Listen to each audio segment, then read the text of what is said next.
zgjedhje, secili propozim që vjen për me dalë nga ngërshim, mendoj që duhet të përshëndetet, duhet shihet si diçka që është e mirë se ardhur dhe mendoj që ka vend për diskutuar dhe për të pa mënyrën se si mund dalim nga kjo situatë.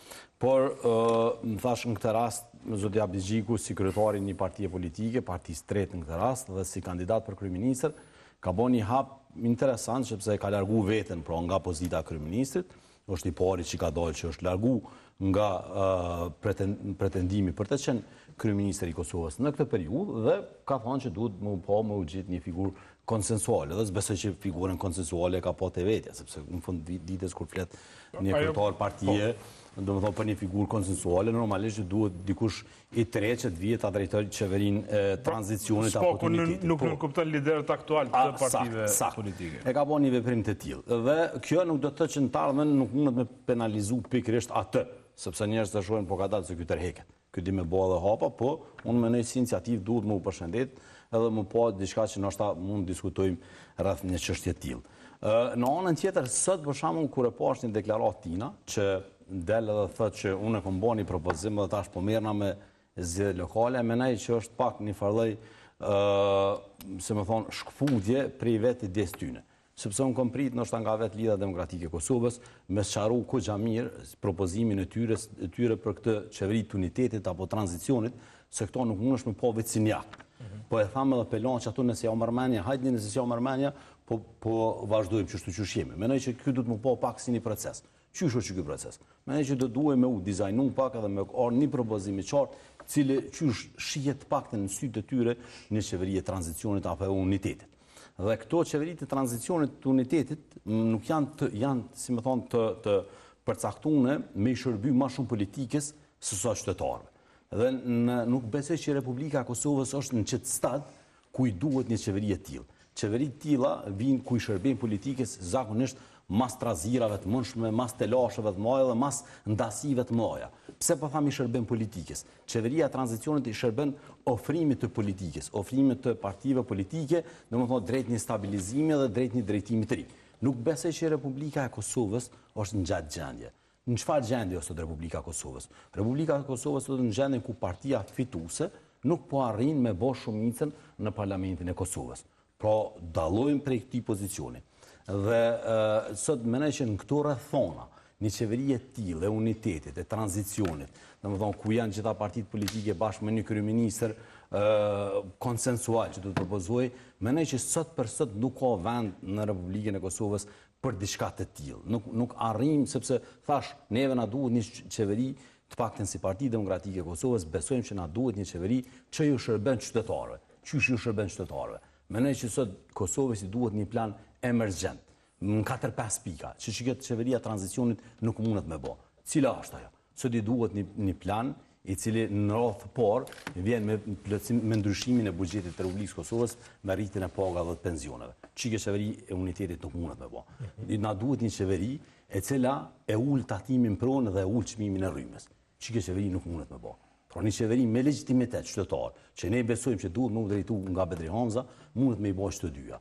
Prandaj mendoj që nëse arrim na le të themi një konsenzus të një qeveri e tillë, e unitetit apo e tranzicionit, që do që e quajmë, me disa figura konsenzuale, nuk janë qeveri të cilat i shërbejnë qytetarëve të Republikës Kosovës. Ato e kanë një mandat caktuar, pajtuan për me kry 4-5 çështje. A o ligji zgjedhor, a është një çështje tjetër. Çfarë ndalën me marrë këto vendime? Po që ndalën, se s'ka përkraje politike në kuvendin e Kosovës. Jo, nëse një partit politike, pse se ka? Nëse arrijet konsensus me u kriju që kjo qeveri edhe ki qëto vota, pse s'ka mundësi? Po, apishe që nas po arrime vetëvendosin s'kemi arrit për 4 vite, se kjo do me thonë du të më konë dhe vetëvendosja mrena. Me u do akordu për kur gjo. Dhe tash, nas kemi arrit me u do akordu, na kemi përkron rritin e pagave. I kemi kërku me i rrit pagat edhe bashkun zgjedi. S'kemi arrit me ta. Nuk kemi arrit me urçmimin e energjisë elektrike. Edhe pse kemi dëshmu që 89% energjisë elektrike që na shpenzojmë prodhohet nga prodhimi i brendshëm. S'kemi arrit. Nuk kemi arrit me ta as me ul çmimin e tatimit, me ul tatimin. Po ju abla proponi diçka tjetër, po ju thotë që nuk mundet qeveria. Jo, ngom. E tash nuk mundet për shkak se s'pranon vetëvendosje. S'pranon, po çfarë qeveri? Ju nuk po pranoni, pra, as për ju, sapo kuptojmë na, nuk është ide e pranueshme ideja për qeveri tranzicionit. Atë sa arrita me kuptu unë është që me një qeveri të tillë të tranzicionit, ku brenda duhet të ishte edhe vetëvendosja, është e pamundur me u kry këtu, apo? Absolutisht. Absolutisht. A mundet e njëjta kjo qeveri tranzicionit me u bë prej partive pa vetëvendosje? Kjo është qëllimi jonë. Jo tranzicionit, po qeveri me legitimitet plot. Që do drejtohet në këtë rast, propozimi jonë është që do drejtohet nga zoti Bedri Hamza. Dhe kërkesa jonë dhe takimet tona që kemi pas deri tash edhe me liderët tjerë të partive politike kanë qenë pikërisht në funksion të kësaj. Pra Republikës Kosovës sot i duhet një qeveri që ne besojmë që duhet përbëhet nga partitë që në mandatin e kaluar kanë qenë opozit, dhe tashmë nuk jemi as në pozit as në pushtet, sepse nuk ka ende konsolidim të institucioneve. Që pjesën, pra, jo, kësha me dash, kushdo pej të treve, pra, kushdo të merë fjallin, që pra PDK-ja e hedh poshtë idenë e një qeverie të tranzicionit propozume nga Lidha Demokratike të Kosovës. Pra, komunikata e thot këto, në fakt, zoti Tahiri sot po thot tekstualisht, pra kjo është një ide e papërshtatshme për qëtë fazë. Pra, me qenë korrekt me citimin e Abelardit. Realisht, besoj që edhe vetë LDK-ja, kur e ka nxjerrë këtë propozim, e ka di që është jo serios. Dhe ka di që s'përkrahet. Ne kemi thonë edhe ma herët që këtë propozim i LDK-s është në fakt një dalje për një situatë që është jashtëzakonisht papërshtatshme, sepse çfarë do vendimi që kishte marrë për me dalë në publik zoti Abdi Gjiku kishte me qenë e vështirë për të personalisht politikisht, për shkak të problemeve të brendshme që i ka dhe për shkak të një fazës që është të kalu LDK-ja të një reformet brendshme. Prandaj ata e kanë gjetë që të formë për publik, për të hedhë pak pluhur, por e kemi di se s'ka jetë gjatësi ajo idejnë publik, se subjektet politike nuk e përkrajnë. E pare se përkrajnë vetë vendose, sepse fitorën e ka jashtëzakonisht me rësat thellë me parti tjera. E para e dyta, janë zgjedhjet lokale. Vitë të bënë edhe qeveri. Fitorën e ka qasë Jo qasë thellë, se ka. Fitorën e po.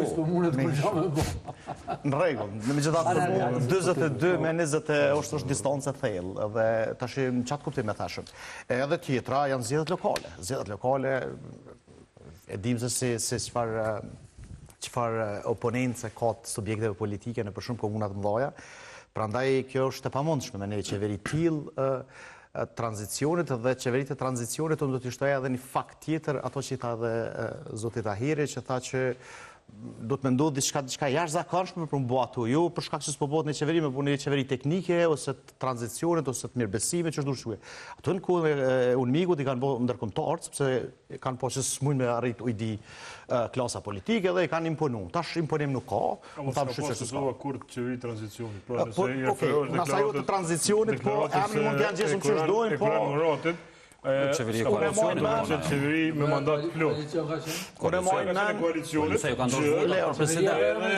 nuk ka qenë qeveria tranzicionit. Pra, është qeveria provizore. Pra, e o caktu ma fatin, aja ka qenë